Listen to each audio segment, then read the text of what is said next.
Estimados alumnos, continuando con anatomía de las articulaciones, vamos a ingresar en la unidad 4. En este caso, para comprender mejor las articulaciones, debemos saber sobre las palancas del cuerpo humano. Tenemos tres géneros distintos de palanca: primero, segundo y tercer género, según se priorice estabilidad, fuerza o movilidad. En cuanto a la palanca de primer género, debemos decir que el fulcro se encuentra entre medio de la fuerza y la resistencia. La fuerza en la palanca de primer género va a estar representada por los músculos paravertebrales, en este caso los extensores del raquis. La resistencia va a estar dada por el peso de la cabeza. Aquí, como decíamos anteriormente, vamos a priorizar la estabilidad en la columna.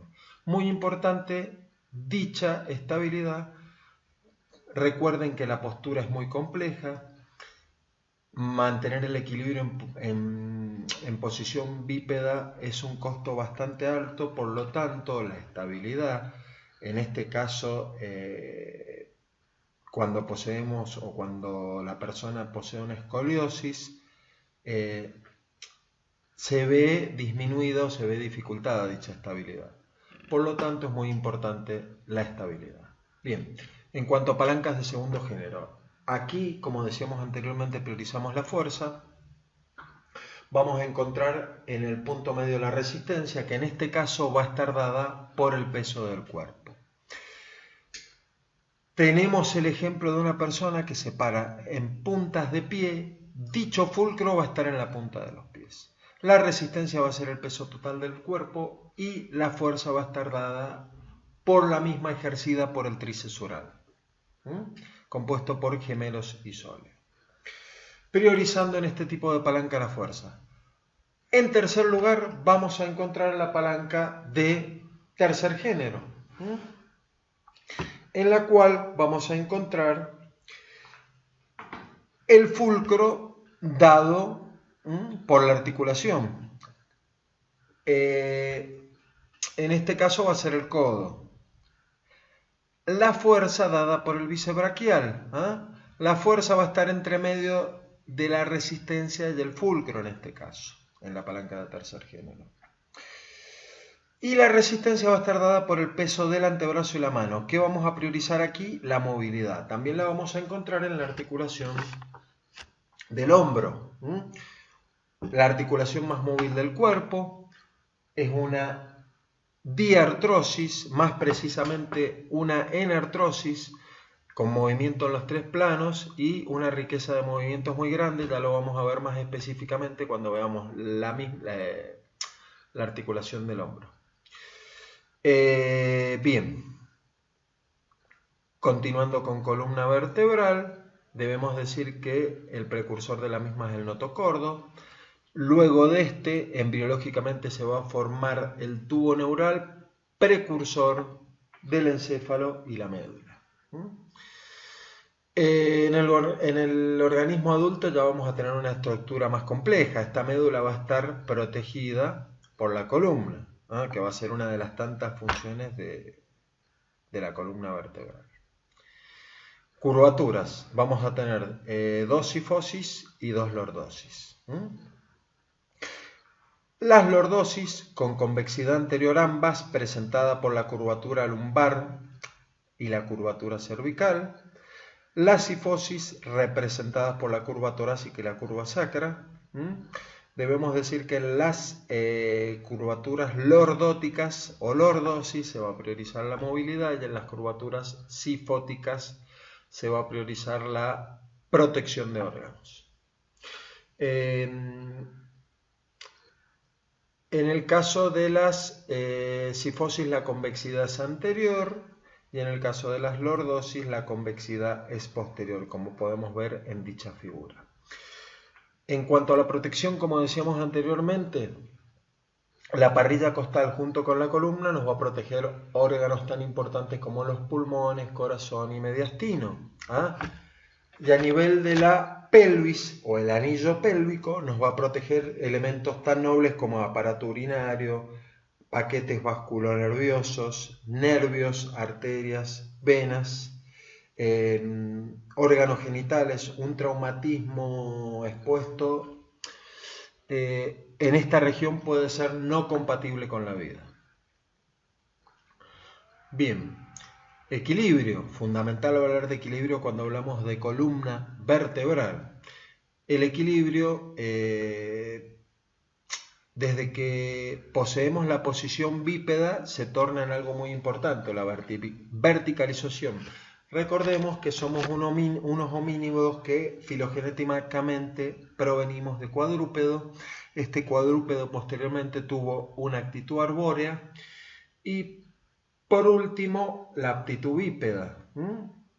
Esta bipodestación trae altos costos.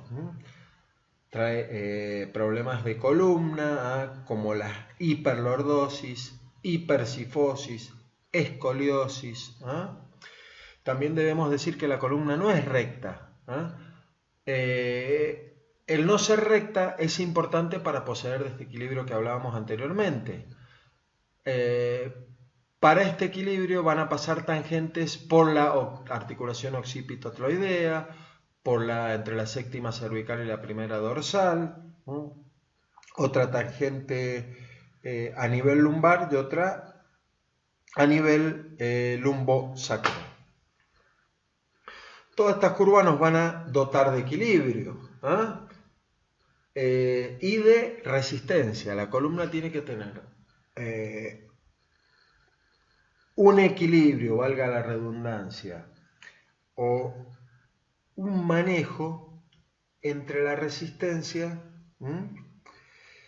entre la flexibilidad y la fuerza.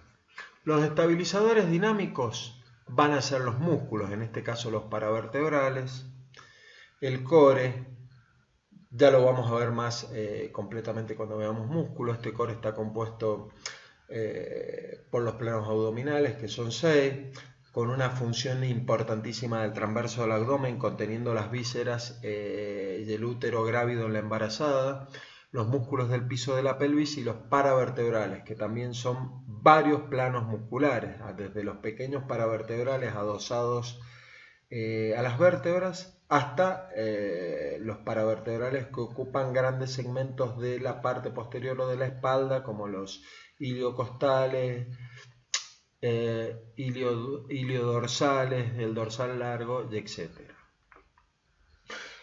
También, como hablamos de estabilizadores dinámicos, vamos a hablar de estabilizadores estáticos. Estos van a estar dados por los ligamentos y carillas articulares. Bien, estructura de las vértebras. Vamos a hablar de la vértebra como un hueso corto y esponjoso. En su superficie externa vamos a encontrar hueso compacto y en el interior vamos a encontrar hueso esponjoso. Esto, cuando hay curvaturas alteradas, curvaturas exageradas, desejes articulares y demás, por ejemplo, en el caso de la hipercifosis vamos a encontrar acuñamiento vertebral, por exceso de presión continuada en la zona débil. Bien. Dentro de estos discos vertebrales vamos a encontrar los discos, dentro de las vértebras o entre vértebra y vértebra vamos a encontrar los discos intervertebrales, constituidos fundamentalmente por anillo fibroso, más precisamente de fibrocartílago, y si nos vamos a la clasificación más amplia lo vamos a encontrar dentro de tejido conjuntivo o colágeno. Este anillo fibroso es de alta resistencia. Podemos decir que es la adaptación de un ligamento, o el desarrollo filogenético de un ligamento. En el medio de él vamos a encontrar un núcleo pulposo, casi producido compuesto en un 90% por agua, y por sustancias fundamentales como mucopolisacáridos. Bien, acá tenemos 3 vértebras diferentes, cervical, dorsal y lumbar. Cada una con sus características. La cervical, dotada de una gran movilidad, la lumbar dotada de de una gran fuerza, por lo tanto vamos a tener un cuerpo vertebral muy grande, y la dorsal con características distintivas como por ejemplo que es la inserción de las costillas, o allí se articulan las costillas. Bien, raquis dorsal o torácico. Cuando hablamos de él vamos a decir que tenemos el cuerpo vertebral, entre el cuerpo vertebral y las apófisis transversas vamos a encontrar los pedículos. Entre las apófisis transversas y las apófisis espinosas vamos a encontrar la lámina. Cuando hablamos de laminectomía es una cirugía para abordar, puede ser un disco intervertebral protruido en la cual se retira la lámina. En la parte posterior vamos a encontrar las apófisis espinosas, palpables desde el dorso de la espalda. También otras características muy importantes que tienen las vértebras dorsales son las inserciones costales, perdón, las articulaciones costales. Cada una de ellas tiene una hemiarticulación, salvo la 11ª y la 12 que se articulan cada una con una costilla. En cuanto a las articulaciones costovertebral y costotransversa, debemos decir que la costilla se articula con la apófisis transversa de la vértebra dorsal, así como también se articula con la vértebra en sí misma. Hay especificidades entre las vértebras y charleras, en este caso la 12ª torácica, la última torácica, se articula con la primera vértebra lumbar. Así como tenemos charnelas occipito atroidea, que allí articularía el cráneo con la primera vértebra. También vamos a encontrar charnelas cérvico-torácica, tanto como toracolumbar, así como lumbosacra. Las charnelas son zonas donde hay cambios de curva y deben ser zonas de gran movilidad. Cuando haya escasez de movilidad, van a producir patologías muy serias, porque vamos a necesitar mayor movilidad de la vértebra subyacente, tanto como de la suprayacente. Va a dar un exceso de movilidad en otras vértebras por inmovilidad de la siguiente. Esto trae aparejado problemas de columna, que si no se trata puede terminar en una hernia discal. Bien, como dijimos anteriormente,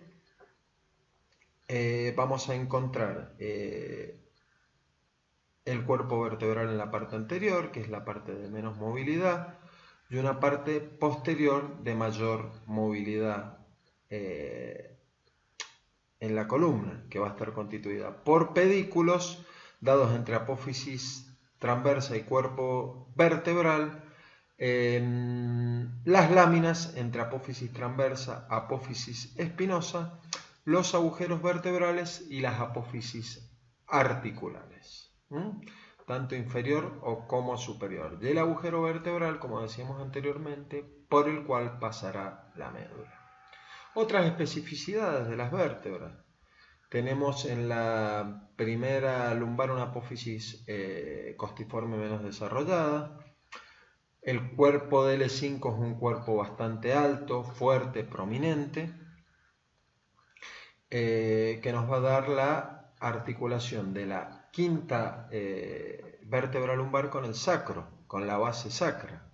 El posicionamiento del sacro nos va a dar el posicionamiento de la columna.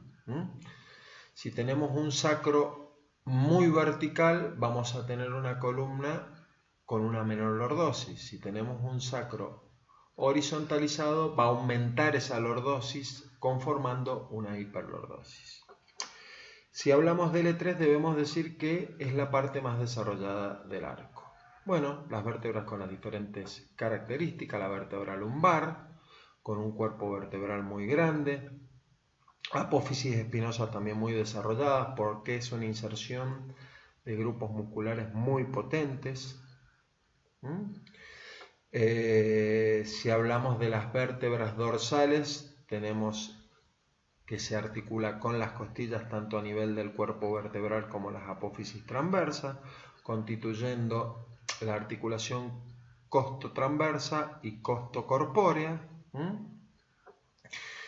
Y si hablamos de las vértebras cervicales, tienen características distintivas, ¿no? El atlas prácticamente no tiene apófisis espinosa, tiene, al soportar todo el cráneo, tiene unas apófisis articulares muy importantes, que son las masas del atlas, en las cuales se va a articular el occipital. Tiene un conjunto de movimiento con el axis, con la apófisis odontoide del axis, conformando una articulación trocoide. Las articulaciones de las vértebras entre sí son anfiartrosis fundamentalmente. Pero la articulación entre la costilla y la apófisis transversa a nivel torácico va a ser una trocoide. Y la articulación de la costilla a nivel del cuerpo vertebral va a ser una anfiartrosis también. Otra característica muy importante es que la apófisis espinosa dorsal es inclinada, oblicua. A nivel lumbar van a ser más rectas, y a nivel cervical tienen una pequeña oblicuidad. Volviendo a las vértebras cervicales, otra con características importantes es la séptima cervical con su apófisis espinosa prominente. Recordemos también el conjunto atlas-axis-occipital, que por su relación ligamentosa trabaja en conjunto. Bueno, las charnelas, las cuales hablamos anteriormente. Decimos que son zonas de cambio de sentido de las curvas, están sometidas a grandes solicitaciones mecánicas. Por lo tanto, cuando tenemos diferentes patologías, podemos hacer una pseudoartrosis si no lo tratamos a tiempo y podemos generar osteoartritis prematura, que sería desde el punto de vista de los factores extrínsecos. La movilidad en el raquis toracolumbar tiene una flexión bastante pronunciada con una extensión de menor rango, una inclinación lateral de 40 grados y rotación axial. Pero ¿cuál va a ser el movimiento más importante aquí? La flexión. La inclinación lateral va a estar limitada. La rotación va a estar limitada en la columna lumbar. Por lo tanto, es muy importante no realizar ejercicios rotacionales en la columna lumbar para no lastimar los discos intervertebrales. Y la columna cervical prácticamente va a realizar bien todos los movimientos de flexión, extensión, flexión lateral, rotación. Bueno, si hablamos de ligamentos, tenemos ligamentos que van a estar adheridos a prácticamente todas las vértebras, como el ligamento general común anterior, con un origen en el occipital hasta el sacro. También va a estar adosado, unido a los anillos fibrosos. El ligamento vertebral común anterior se va a encontrar relajado en flexión y en extensión se va a encontrar en una tensión muy importante, es decir, que va a limitar la extensión, que es lo que nos interesa a nosotros. El ligamento vertebral común posterior va un poquito más allá, va hacia el coxis. Este va a estar limitado frente a la flexión, nos va a limitar la flexión, pero en extensión va a estar relajado. Poseemos otros ligamentos en los arcos vertebrales, como el ligamento amarillo, que nos va a unir las láminas de las vértebras adyacentes, es decir, que va a ir entre lámina y lámina. El ligamento amarillo o también involucra muchas vértebras y tapiza fundamentalmente la parte posterior del agujero vertebral. Por lo tanto, impide que se protruyan las hernias. En parte, depende del volumen de la hernia. Tenemos los ligamentos intertransversos que van a estar entre las apófisis transversas, nos van a dar una estabilidad más específica, más local, constituyendo, como decíamos anteriormente, los estabilizadores estáticos. Su estabilidad va a estar dada, o va a dar estabilidad, mejor dicho, a la zona lumbar y torácica. Los supraespinosos, que nos van a dotar de estabilidad las apófisis espinosas entre sí, va de apófisis espinosa a apófisis espinosa, como lo dice su nombre. Y los interespinosos, también los mismos van a ir entre apófisis espinosa a apófisis espinosa. Nos van a dotar de estabilidad, pero esta estabilidad tiene que estar acompañada de componentes sanos musculares. Acá observamos un corte de las vértebras con una protrusión o una rotura del anillo fibroso, volcando su contenido hacia afuera y comprimiendo en este caso las raíces nerviosas tanto como la médula. Esto es muy complejo y muchas veces es quirúrgico de manera inmediata. Bien, vamos a tener o podemos tener diferentes traumatismos, en este caso de sentido lateral, lo que nos puede dar una lesión de cerebro. Imagínense el cerebro flotando en el líquido cefalorraquídeo y la médula, traumatizándose y vamos a observar un hematoma intracraneal que puede ser de resolución quirúrgica inmediata. Acá tenemos el típico Wishplatt, que va a ser una hiperextensión cervical en un primer momento con una hiperflexión, lo que puede producir una lesión muy importante a nivel cervical. Por lo tanto, es de consulta médica inmediata o consulta de guardia urgente. Muchas veces también se pide una placa que se llama de frente transoral para observar la indignidad del axis, de la apófisis odontoide del axis. Recuerden la fragilidad de las vértebras cervicales superiores. Bueno, lesiones de disco, cirugía por medio de una laminectomía, como hablábamos anteriormente. Acá de nuevo una visión de un disco normal, de un disco con degeneración. En este caso estamos observando una lumboculuralgia con irradiación de los miembros superiores a nivel del muslo. Esto sería una afectación entre la cuarta y quinta lumbar.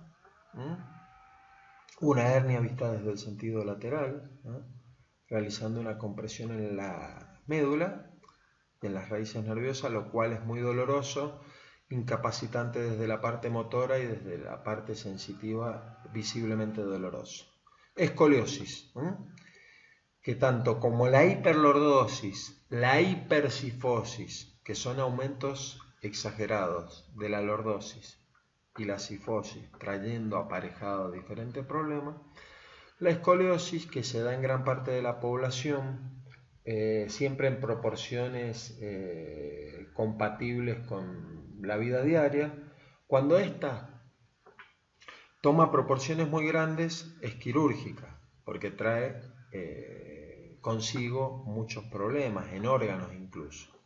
Entonces hay diferentes clasificaciones. Hasta los 20 grados es manejable y se puede realizar fisioterapia, diferentes terapias como RPG, terapias posturales para controlarla. Esto debe ser realizado antes que el niño o niña cumpla la mayoría de edad o que esté osificado totalmente. Esto cómo se comprueba con las diferentes escalas de Risser. Esto es la osificación total de la pelvis. Cuando llegamos a la osificación total ya no se puede corregir, sino solo dotarla de flexibilidad. Es decir, que una columna hasta 20 grados es tratable con tratamiento, estamos hablando de adolescentes, ¿no? Estándar. Entre 20 y 40 grados, tratamientos posturales y corsé. Entre 40 y 60 grados, cirugía.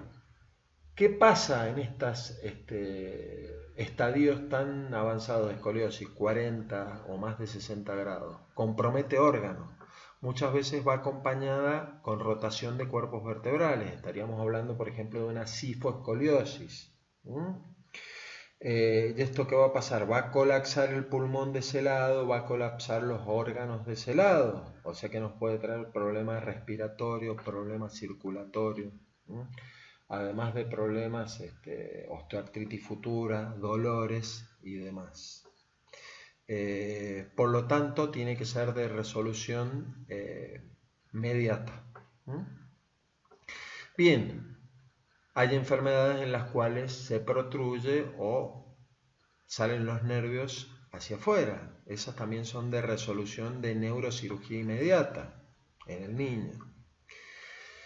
Y tenemos patologías reumáticas como la espondilitis anquilosante, en la cual vamos a ver una erosión del cartílago articular, un daño a los discos intervertebrales, un daño a las carillas articulares también. Columna en caña de bambú, ¿qué quiere decir? Una columna que queda con una sola curva, con poca movilidad. Debe ser tratada inmediatamente desde lo farmacológico y desde las terapias físicas, dotando a esta persona de la mayor movilidad posible desde edades tempranas, con natación, ejercicio físico controlado y terapéutico. Bien, cuando tenemos lesiones de disco lumbares, muchas veces son quirúrgicas, otras veces se trata con terapia física. Hasta aquí hablamos de articulaciones.